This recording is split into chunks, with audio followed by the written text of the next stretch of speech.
Is this thing not the coolest? I mean, look at it. Articulates in the middle, four-wheel drive, cab over. I mean, this thing's just freaking cool. So there's a little story that goes behind this here old rig. I feel like there's been a lot of modifications done to it over the years. I don't know if this is factory or not. It kind of, like, on one hand looks like it could be factory, but then there's like, this is definitely not factory, that's not factory. So maybe there was just the hoop with the supports, that's probably factory. This is kind of added in there for a headboard or something. I don't know. The sheet metal, it's definitely not factory, but I like it. I like it a lot. We got some, household silicone up here, seal the water out. I like that. It's got a spot for a windshield in here. I like that. It's got headlights. It's a little bit of a tight fit. It really is. So there's a little story, a little history that goes into this. And I want to kind of tell you the story. I want to kind of tell you the story of this old girl right here.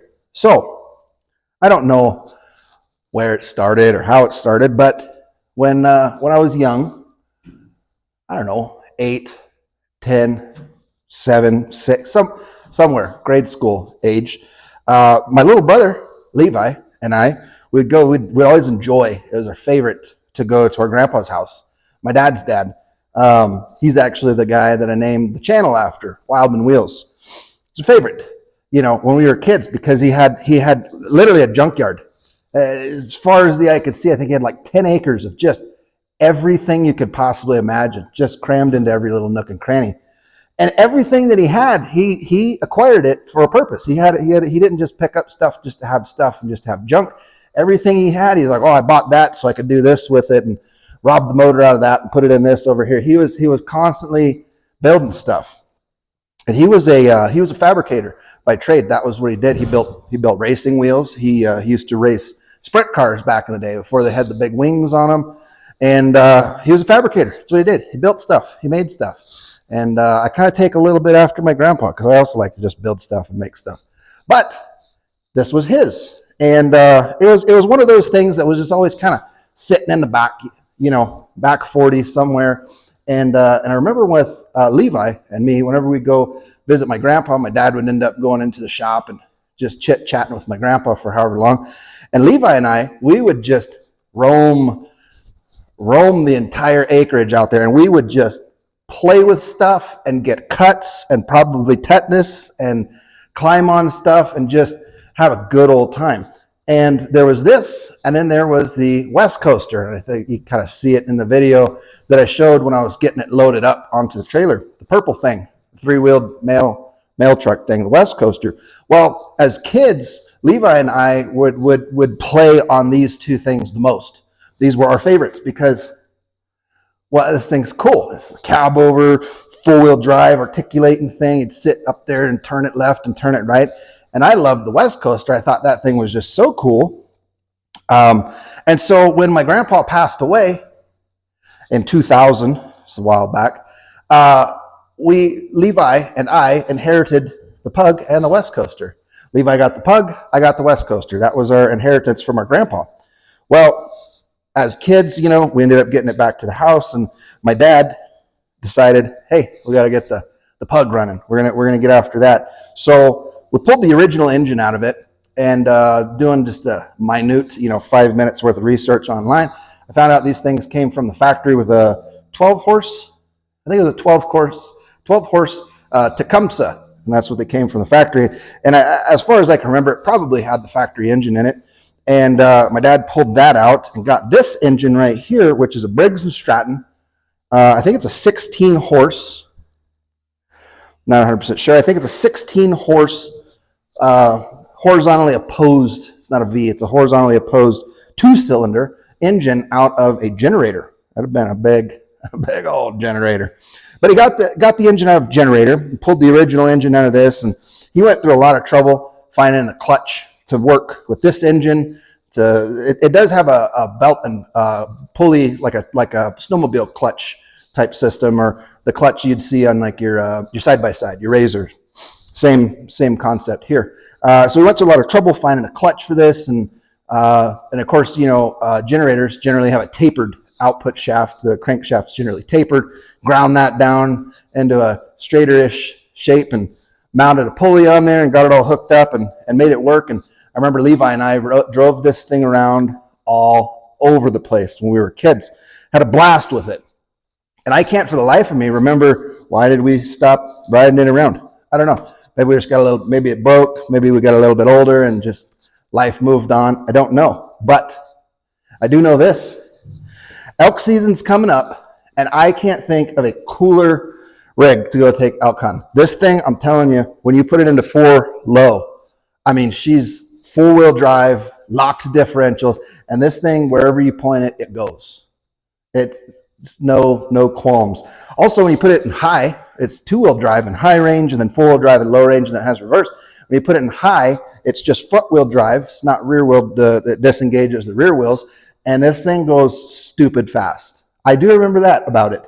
It was scary fast. It was like, this thing has no business going this fast. It doesn't drive very straight either because of the articulation in the middle, and it just really kind of wanders all over the place. And it's pretty scary, but it's also an absolute blast. So this guy right here, we got about 2 months before elk season starts, and we're going to be taking this thing out, and we're going to go try to get us an elk, pile it up on the back of this thing, and bring it on home. So we got to get this thing ready.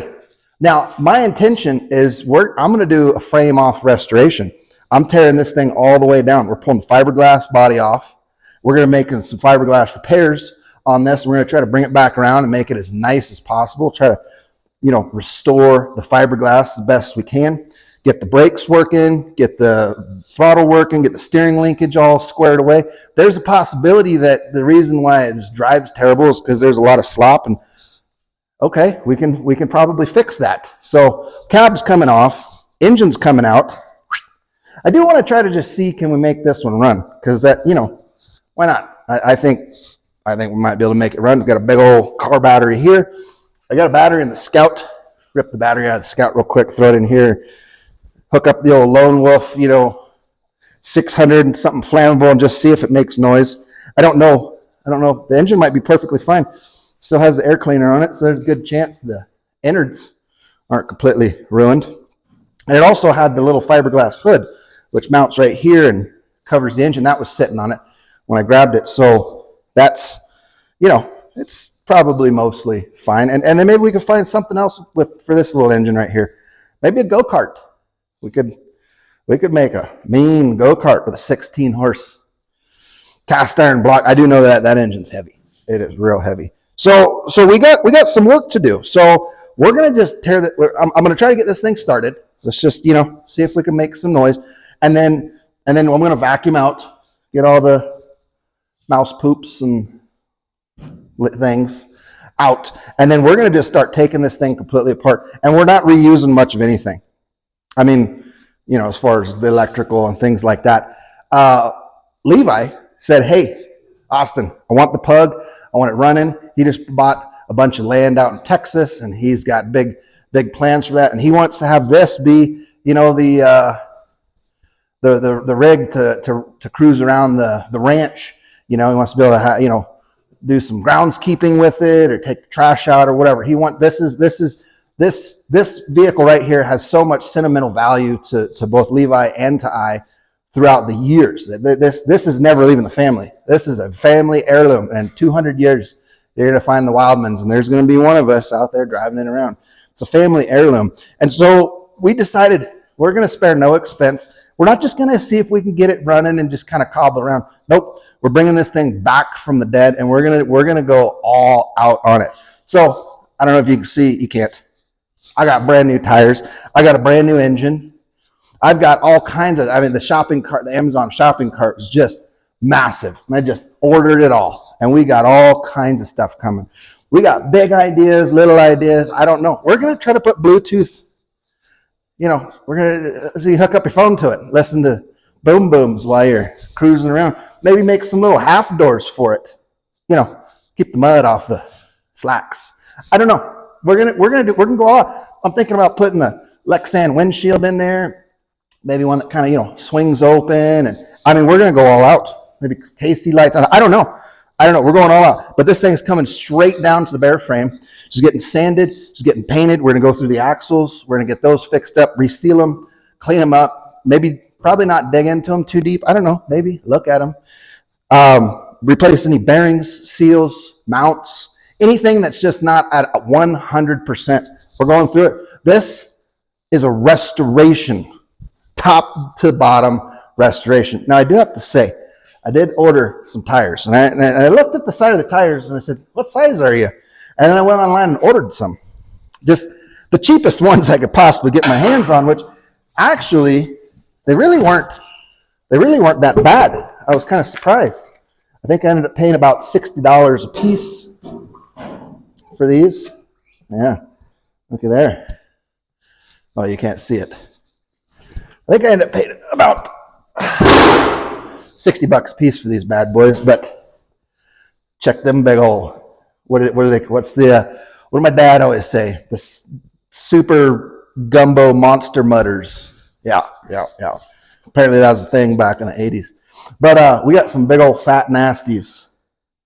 And we're going to be putting these tires on this rig. And you can see it already has a Terra type tread. That's what this chevron pattern is, Terra tread on them. But these look a lot beefier. Not going to lie. These are hardy tires. I think that's the right terminology for it. So one of the other things is the bed on this right here. My grandpa actually built the bed that's on this, and it's a great bed. It's super heavy duty. It's all made out of steel plate, super heavy duty. It's amazing. And we want to keep the bed. It's actually, surprisingly, very similar to the factory bed that was on it from the pictures that I could find online. And I'll put some of the pictures on the screen so you can kind of see. So the little bit of research that I did do about this, it is called a PUG. Looks like that hitch there's got quite a bit of slop in it. It's fine. We'll fix that. The research that I did do, the little bit that I could find online, I really can't find a whole lot, but these were manufactured. This particular model, I believe, is 70s, sometime early 70s. The original manufacturer was in the mid to late 60s, I believe, like 66, I think, is when they started making these. And I don't know a whole lot about them. I do know that the company actually changed hands several times over the years, and there is a company currently right now that still manufactures PUGs. You can buy a brand spanking new PUG. You can go buy a 2024 PUG. They actually look very, very similar. Very similar. Obviously, the new ones, I think they're a little bit bigger. The shoulder room on this cab is, she's going to be pretty tight. But they do make one. You can go buy it today, brand spanking new. So I did reach out to the company, and I'm going to be trying to see if I can work with them to get maybe some information or some history about the company. I know it changed hands 3 or 4 or 5 times over the years, and I'm surprised the company is still in business today. So if you're looking at like, wow, this thing's pretty stinking cool, yeah, it really is. Also, looking on the old YouTubes out there, if you look for a PUG UTV, you'll find like 5 videos, and the videos are all about 30 seconds long each. There's nobody out there, as far as I can tell, that has a video of anybody actually using one of these things for, its intended purpose, and or, longer than 12 minutes. I'm pretty sure at this point in the video, there's more documented video evidence of the existence of these things on YouTube than all of the other videos combined. So I'm pretty excited about that. I don't have a service manual. I don't have any information on this at all. And so we're just going to be digging in and we're going for it. So let's get this thing cleaned up a little bit. And then let's start tearing it apart. We're going to tear it all the way apart. I don't know how we're going to do it. We're going to just one piece at a time. Actually, before we tear it apart, let's see if we can make this engine run. That'd be kind of neat.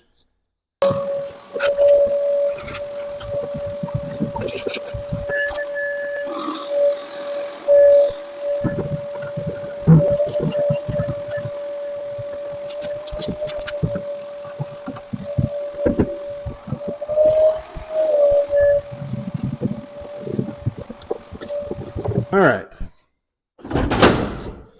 Let's, pretty sure the only relatively good battery I have around here is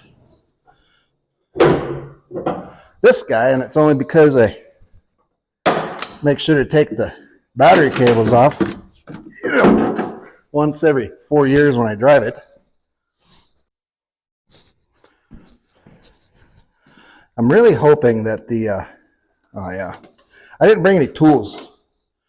I didn't grab any tools out of the truck today because, you know, it was, let's just get this inside the shop. So this battery is at least 25 years old. It's just, hey, look, it's the same size. In no way, shape, or form. Okay, so I believe that's positive, yeah. Okay. In no way, shape, or form does this thing need a battery this size. Okay. It's hooked up. Let's see. Key. We don't have a key for the ignition. That's okay. Will it turn over and make noises? Let's see. All right. So grab the lone wolf here. Let's see if, I think it matters which one is which. Oh, wait, no. Let's put this on this side here, and then I think here. Oh.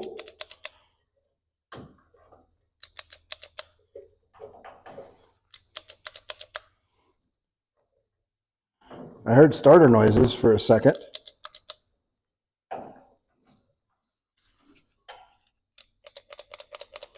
That may be all the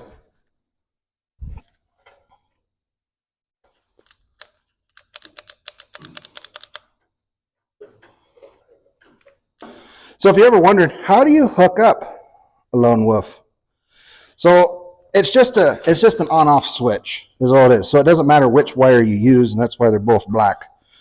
But basically what you're going to try to do, so when you go to start an engine, you got your starting solenoid here. I might grab a hammer and kind of tap on stuff a little bit too. It's probably all gummed up from just sitting for 45 years. But what you got to do is you're trying to get the electricity from here to here, right? Obviously. Well, the way you do that is you have to supply power to these terminals. And then it activates the solenoid, which closes the contact, which then sends power from the battery straight down to the starter. The starter is just always in the I'm ready to go mode. You don't have to do anything to it. A lot of newer starters have this solenoid, the start solenoid, built into the starter. So you may, on older vehicles, you'll see is like a Ford fender style starter solenoid. Most everything else has them on the actual starter themselves. So all you're trying to do is, obviously we don't have a key for this, so we're just going to be bypassing the key. Well, what happens when you turn the key on, you supply electricity to here. And then there should be a ground wire that goes from here to the,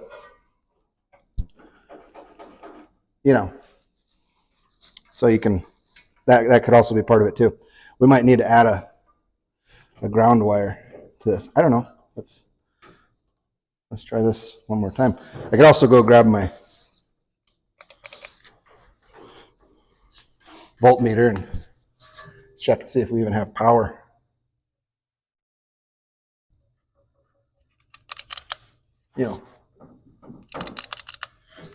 That'd tell us right off the bat. If we go here.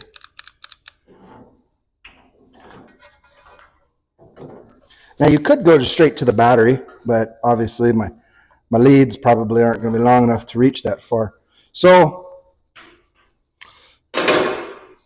Will the engine even turn over? Oh, yeah. Ooh, that stinks. Yeah, the engine turns over freely.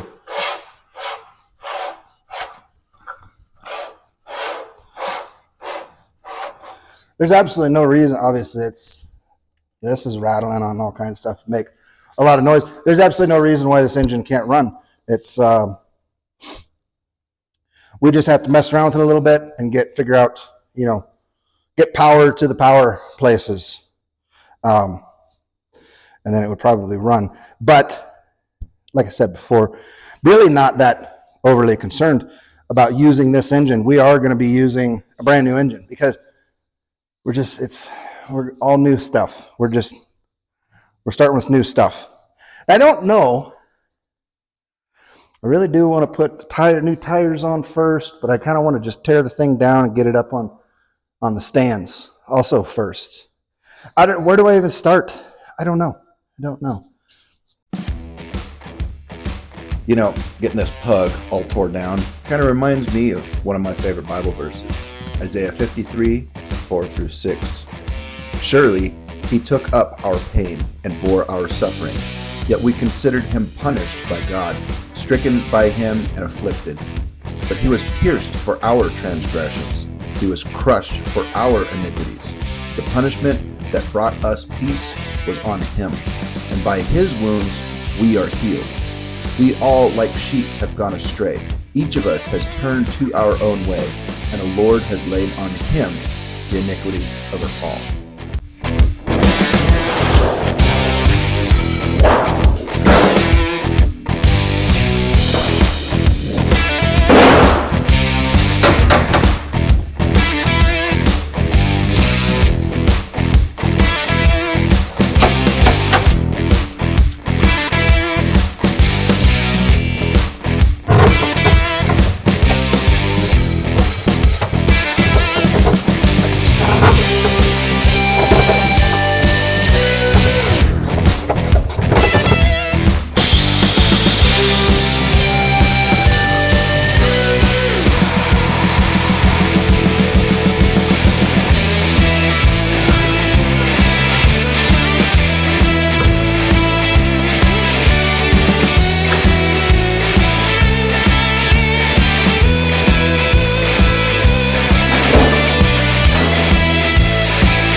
Carefully.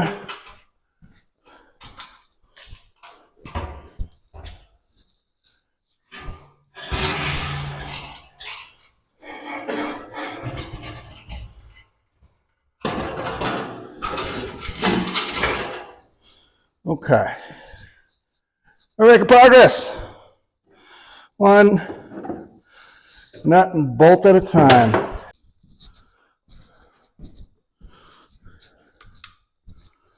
We got the doohickeys. You can see right here, we're gonna be saving on these wires and these cables as much as possible so I can reuse them in the future for, you know, those other projects that we have. All of this is getting deleted. It's going straight into the trash can. All these wires, delete, delete, delete, delete.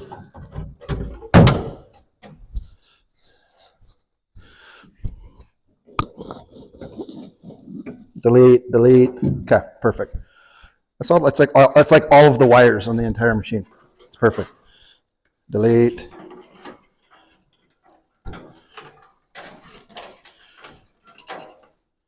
These guys right here. Watch this. Delete. What's this guy over here for? Delete. What do you go to? I don't care. Delete. Like all these guys. Delete. It's all deleted. Okay.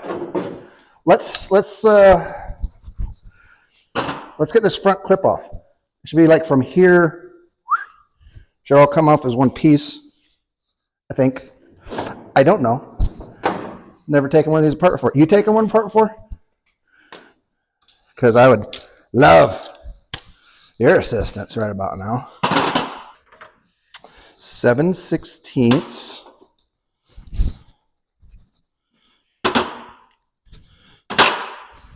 So they really liked their carriage bolts on these bad boys when they're putting them together. Most of these have been carriage bolts.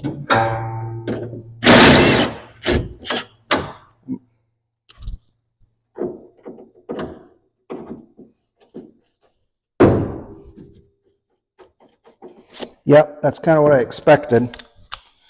So far, we're 2 for 2.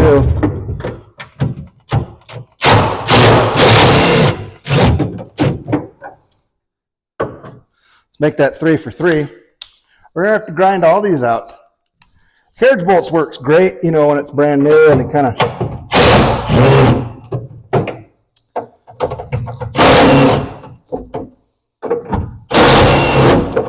Yeah. Carriage bolts are great when the thing's brand new and fiberglass is resilient and supple. But, you know, once it's got 63 years of rot and degradation, then as soon as you put any torque on it, the fiberglass just explodes.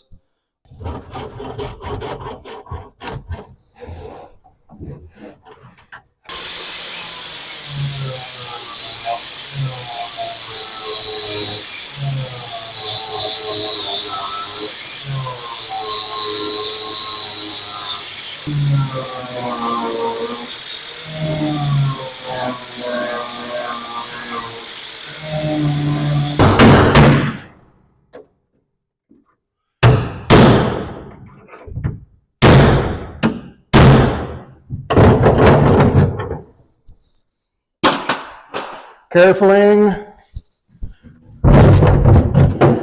Is the trash can holding it up?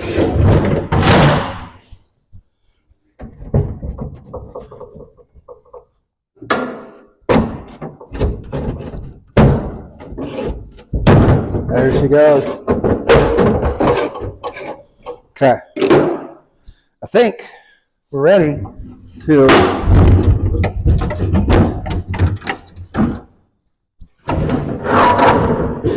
yeah. There she goes. Literally weighs like 5 pounds. Okay. So there we are. There we are. I think we can have this thing completely stripped down this week. Get her completely stripped down. Bed off. We'll get the rest of the fender, fiberglass off up here. This is obviously a part of the frame. So that's going to stay, but all the fiberglass off. Engine out. Bed out. Get the frame up on the stands. And then pull the tires Well, we'll get it up on the stand. I got to take the tires off. I don't know. We got to take the tires off to get the fiberglass off because the bolts go behind the tires right there. So we'll figure that out. So I'm excited. I think it's going well so far, and we're just going to keep going. I'm probably going to end up stacking up most of this stuff kind of out of the way. We're going to get to once we get everything completely tore down, get it down to the bare frame. Then we're going to go through and we're going to start doing the cleaning. And I think probably the first thing we're going to do is fiberglass. We're going to probably spend a lot of time on the fiberglass. We might do, I don't know, a couple episodes on fiberglass. I don't know. It depends on how long it's going to take me to do the fiberglass. I don't know. This is a lot of work. This fiberglass needs a lot of work. I know it's probably kind of boring to most of you guys. You know, fiberglass for 5 minutes, and then you're like, okay, I've seen fiberglass. But yeah, the fiberglass is going to take a lot of work to really get that back to, you know, way it should be, to at least respectably, you know. So like, I would like to try to rebuild this entire piece, this entire corner here, and make it look like it's supposed to, you know, and fix this over here and fix this guy over here, and you know, just kind of, I don't know, make it look good. Because that's the main goal. Like, we're not looking to just like, can we make it run and drive and just use it? We're looking to like bring it back to its original, you know, former glory. Like, I mean, as close to showroom as possible,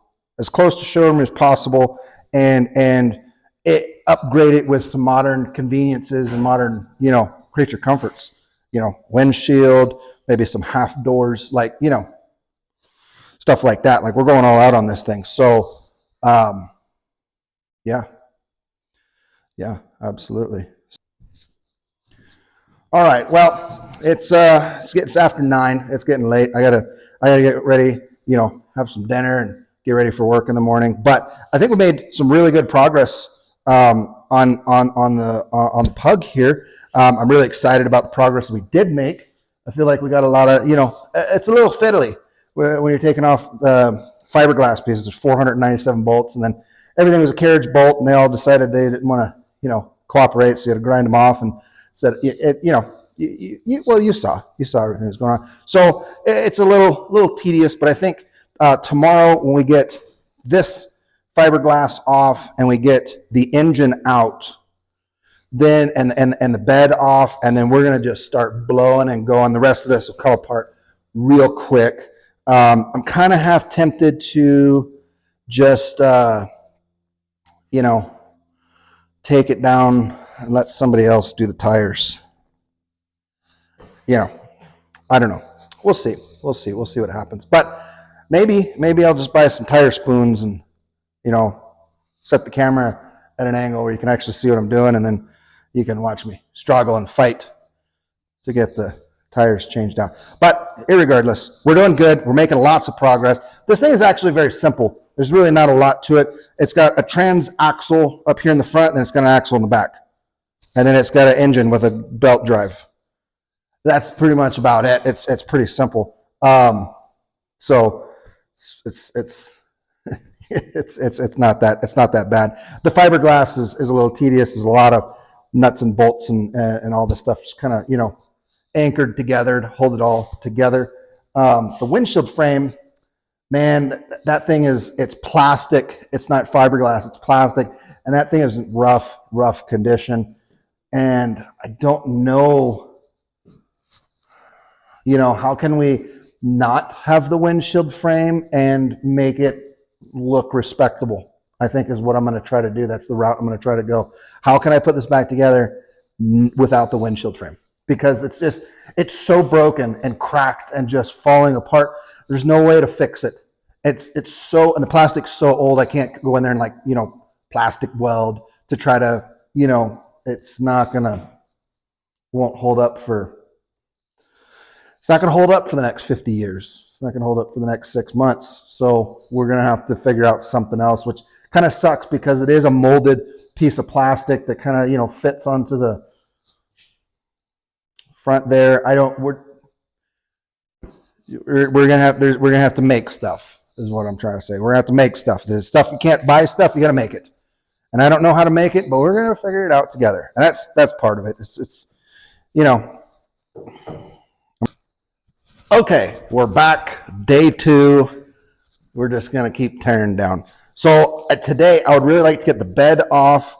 I would like to get the engine out, and I'd like to get the front fiberglass fender assembly, out of there.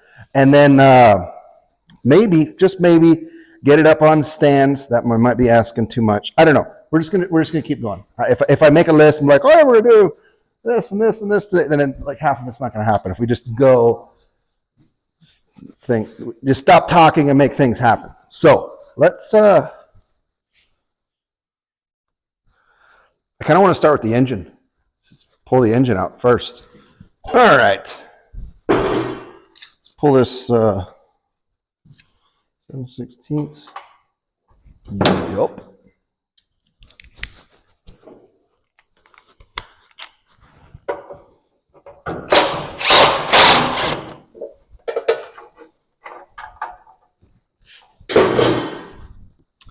And then grab this guy. I'm gonna cut her all the way back up in here as far as I can. Probably, to be honest with you, end up replacing the cable. I do just want to save the bracket. So let's just cut the cable down here, get that out of the way.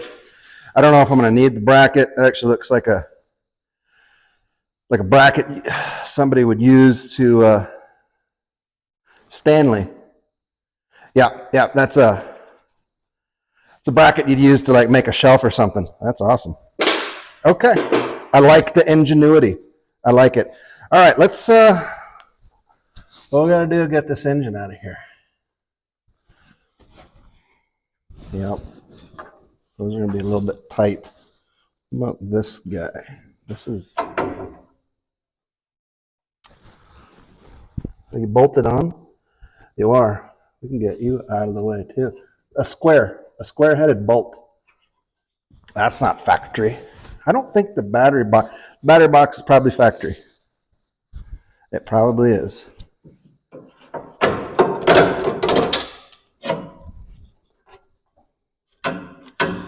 It's got a little cut going on there. We got a CNC plasma cutter. We could probably make a nice battery box for this thing.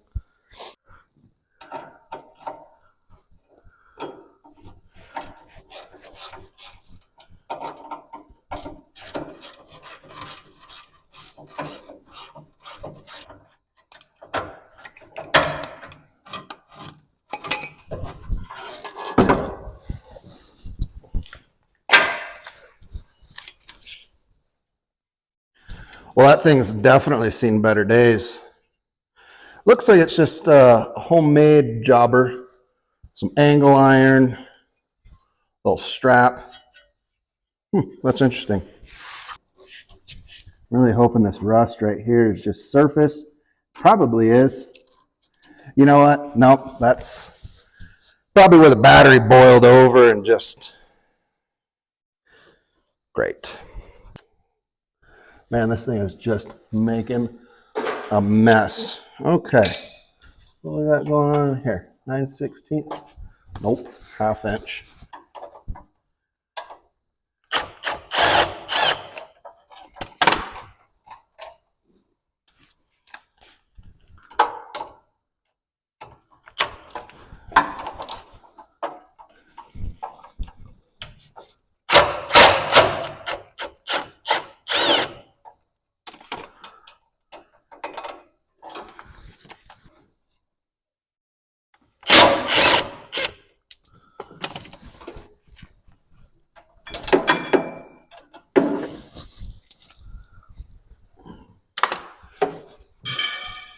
Let's see if we can pull this engine out without getting a hernia. That's going to be the trick. Oh, it's not too bad. This belt, though. Those guys supposed to get the belt out. Oh, there we go. Okay. Yeah, she's not too bad.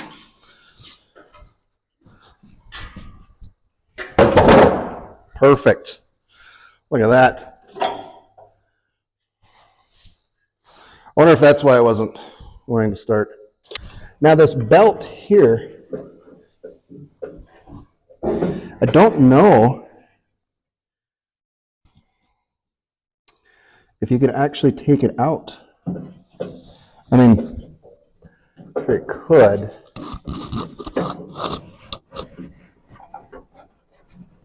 It ain't gonna be easy. It is very tight on the frame.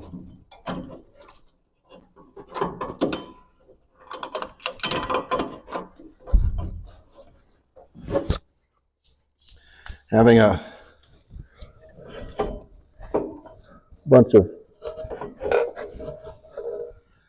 yeah, that doesn't really come out very well, does it?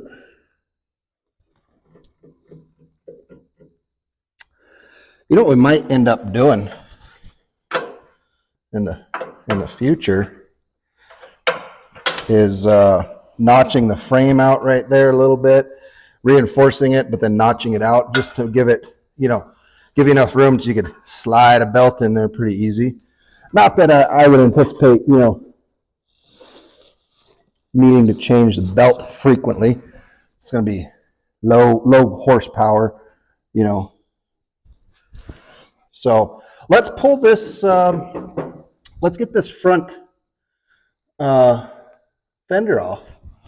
And like I said before, I think I'm going to keep it, I'm going to leave this seat back bolted to the fender for now, just to give it some structural rigidity as we're pulling it out. Because there's really not a lot of, it's pretty floppy. There's a lot of cracks, a lot of chunks missing. It's pretty rough shape. And we're going to try to keep it in, one piece as much as possible. So I think what I'm going to do now, let's jack the front of this up. I'll take the front tires off so I can get access to the bolts underneath. We'll get those out. We're making great progress though. So let's get this guy off. I don't know. So we're just I know the tires are gonna need to come off. Let's start with that.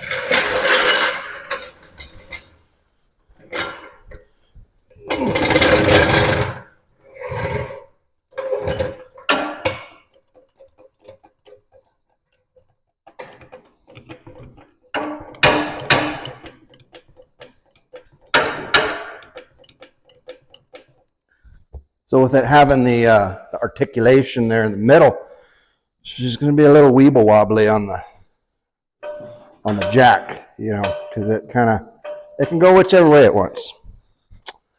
That's fine. Okay. Probably not going to have.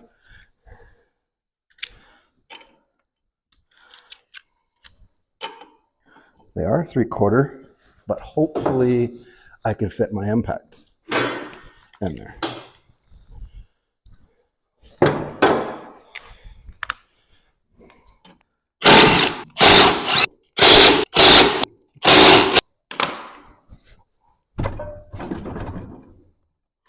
Ow. Freaking goat head. There she goes.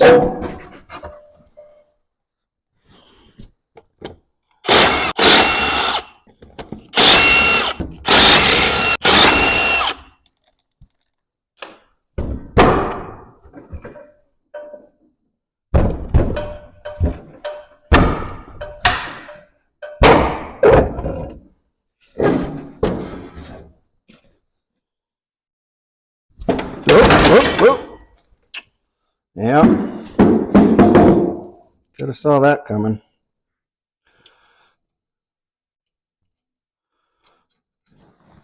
It's got great articulation. Really take this bad boy out rock crawling, if you know what I'm saying.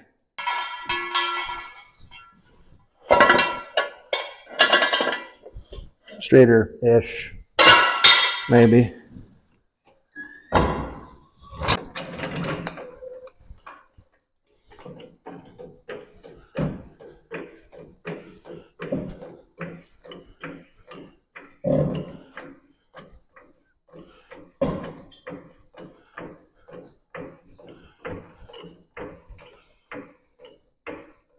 Perfect.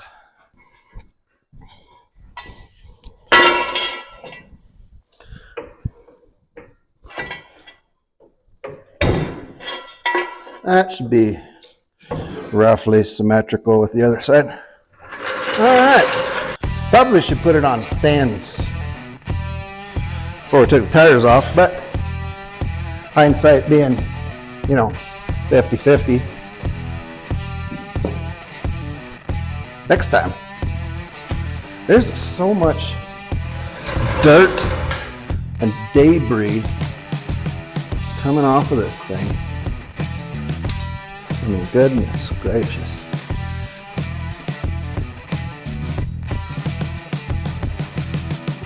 All right. At least get it out of our work area here a little bit.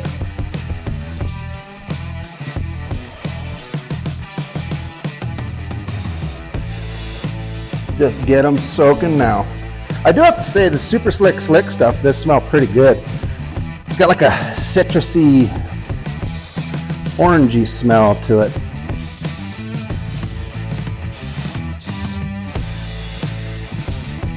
I don't mind it. I don't mind it at all.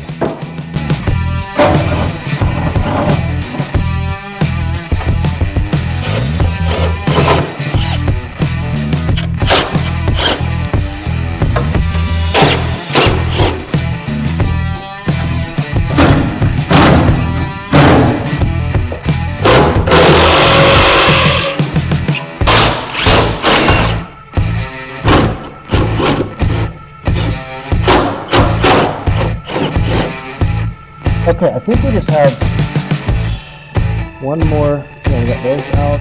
Then we just have this one bolt here, and then I need to hammer the bolts through on here and over there. They're kind of poking through a little bit, and I think we're ready to pull the fender off. Okay, let's see if we can get these bolts up through.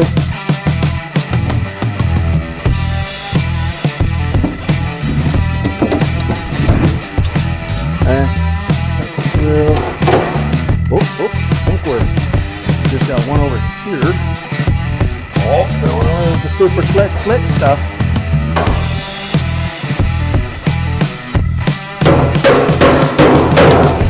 There she goes. Okay.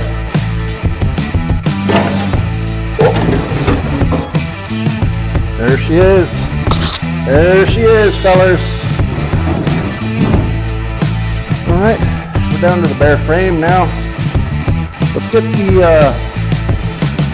I would really like to pull these axles and replace the seals on here. Whatever that,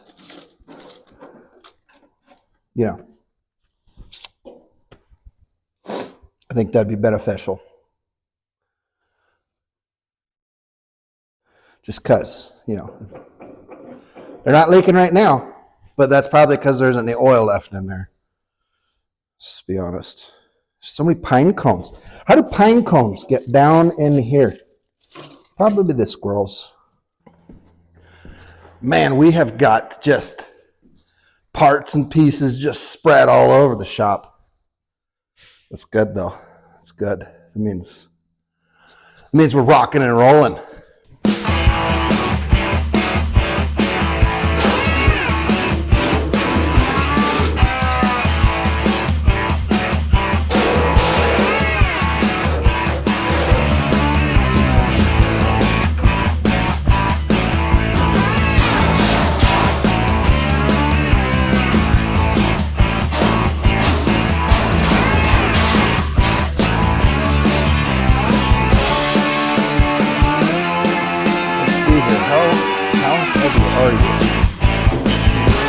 got some weight to it, but it's not, it's not insane heavy.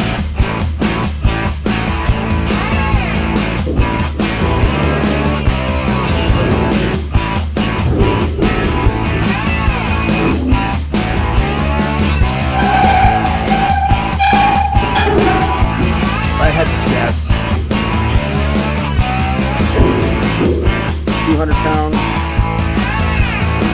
probably.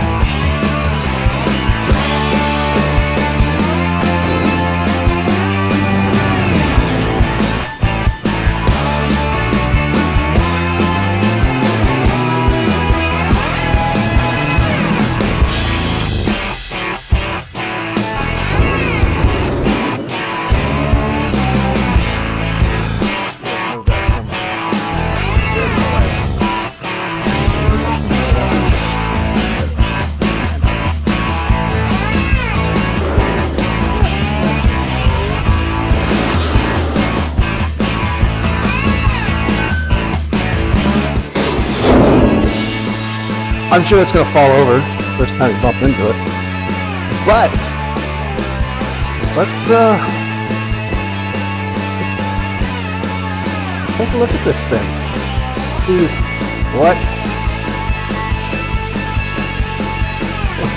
what is this thing? All right, here we go. Your axle actively leaking. So that's good. We know there's oil in it, because there's oil coming out of it. Where are you leaking from? Probably this general vicinity. Don't know.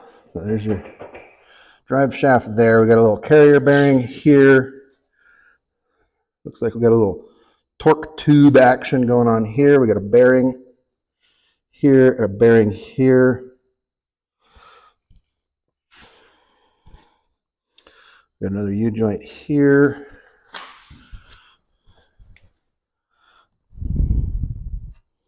Looks like we got like a little carrier bearing here into that. And then there's your drum brake. Hopefully that works. And, front axles here.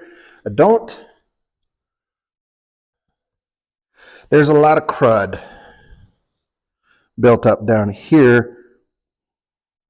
It's leaking. Probably kind of like in this general area, which is fine. That's fine. We can pull these all out. We got a little breather here. This is that yoke that I was telling you about. It's welded directly to the shaft, and that's how you'd shift it. Forward, reverse, high, low. These little rubber mounts here, motor mounts, these things are shot. Now there are part numbers on them, and so we can cross-reference that and see if we can find something similar. But there she is. So this is our steering mechanism here. We've got the steering gearbox up there, and as you turn it, that moves, forward and back. That rod comes into here, crosses over to this one. That guy runs all the way back here to the back and to this little horn here. Now that looks very bent to me. Angle up here, it kind of does a little weeble wobble coming up here. That's probably been tweaked on and bent. I bet you this is supposed to be straight. It's probably just supposed to come straight out. It's supposed to be up here. I don't know. There's not much clearance here. Maybe it's supposed to have a little bit of a bend down, but I don't think this bend is supposed to be here. If you look at it, you can see how it's kind of, someone's definitely been hammering on it, trying to bring it back to a, less deflection. So that's probably why it drives weird.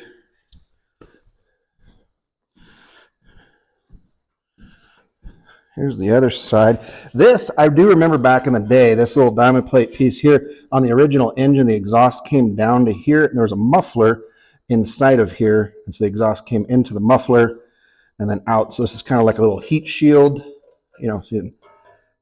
This exhaust here was just wide open, burn the crap out of yourself up here. But this will keep your leg from, the little So there's that. We got our throttle here, linkages, springs. That comes back to this little guy here. We're going to be using on that still. The brakes, that is bound up, this rod. I think it's actually the second rod here. This guy down here is bound up on this frame rail here. So I don't know if she needs some clearance or if we need to, things are going to need to be tweaked and adjusted, basically is what I'm saying. But that's okay. Here's the original steering wheel. It has the logo, which is kind of cool. The steering wheel is not in super bad shape. I mean, it's obviously old. It's cracked. It's split, but I think it'll do. So we're down to this part. I'm really kind of contemplating. See, and like these kinds of things. What is this for?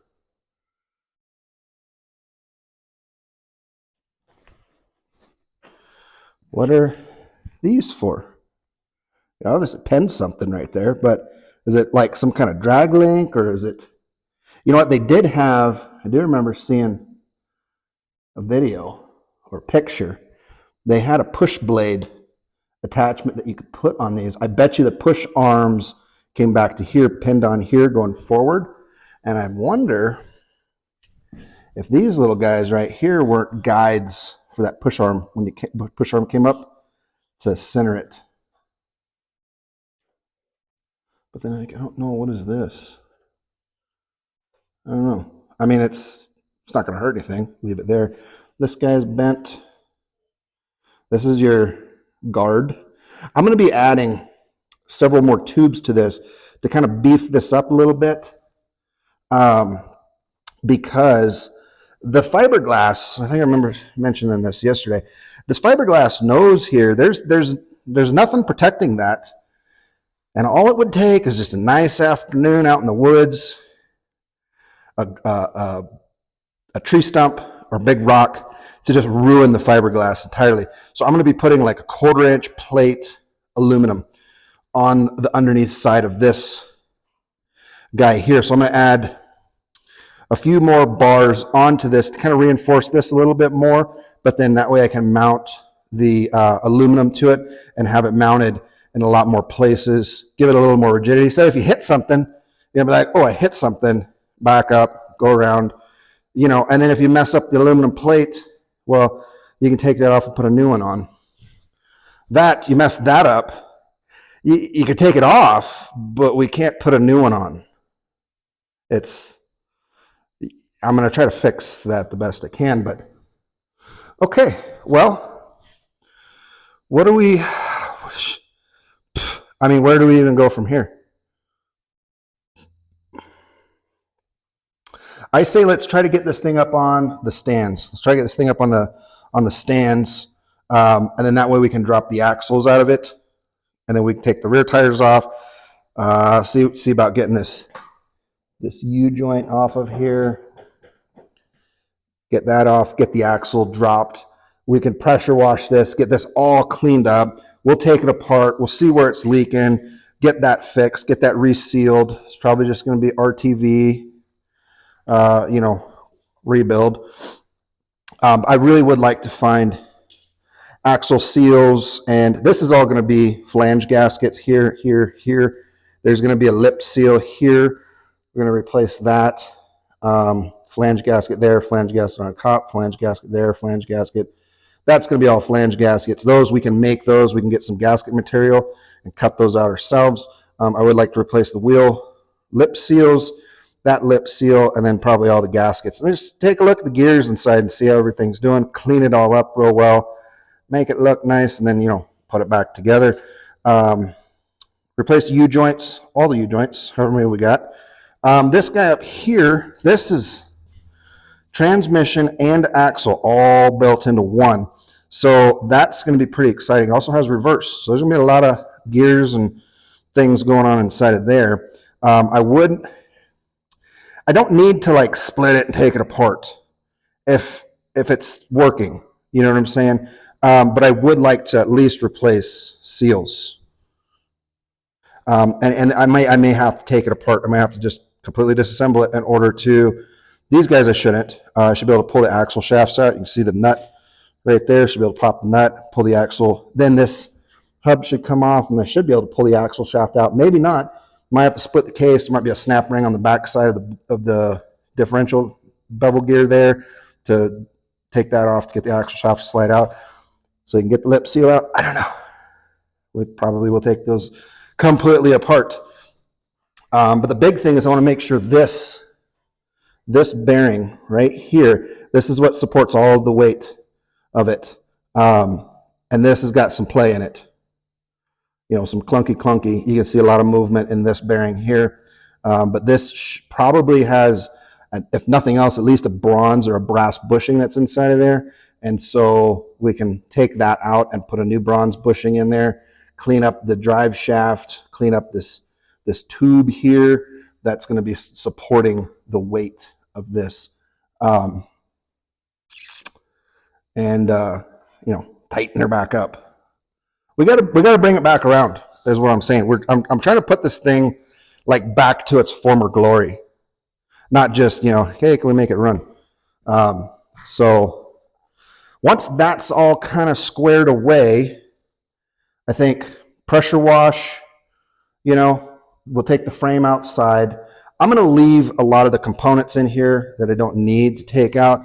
We'll check all these ball joints here, make sure these are all good and tight, greasable, make sure they take grease, make sure they're not leaking grease, make sure this thing's got grease or oil or whatever inside that it needs. See, like that seal right there, like what? That's definitely not any good anymore. So we need to, that's just going to let dirt in, and then that's going to just destroy the inside of this. So we'll probably end up taking this apart and fixing and resealing that. That's fine. That's fine. This is definitely the purpose of this is to, this entire tube back and forth. So we got this pin here. That feels good and tight, actually. That side's a little tighter than this side, but that's probably fine. The more play we can take out of the steering. So even if we put a bronze bushing in here, maybe a new shaft, whatever we need to do, tighten this up, tighten up those, tighten up those, tighten up those, tighten up those. Get this guy back into a hangulation that it should be in. We can get the steering nice and tight so you can drive down the road and don't, I remember as a kid driving this thing around, and I mean, when you drive down the road, it was just, you couldn't make this thing go in a straight line. It was impossible. So that's something that I do want to try to remedy. It's not meant to go fast, but you'd like to be able to go more than 5 miles an hour with the thing. Get where you're going, but not race car mode. But we're gonna just we're gonna dig in. I think I don't know how heavy this back end of this is. There's the original. It's pretty heavy. We're gonna get this up on a stand. Thinking about putting the stand right here in the very back, but the tires are in the way right now. And remember what happened on the front when we lifted that up, and she decided to. It's not like a regular thing where you can just pick it up on the axle and it's gonna be fairly,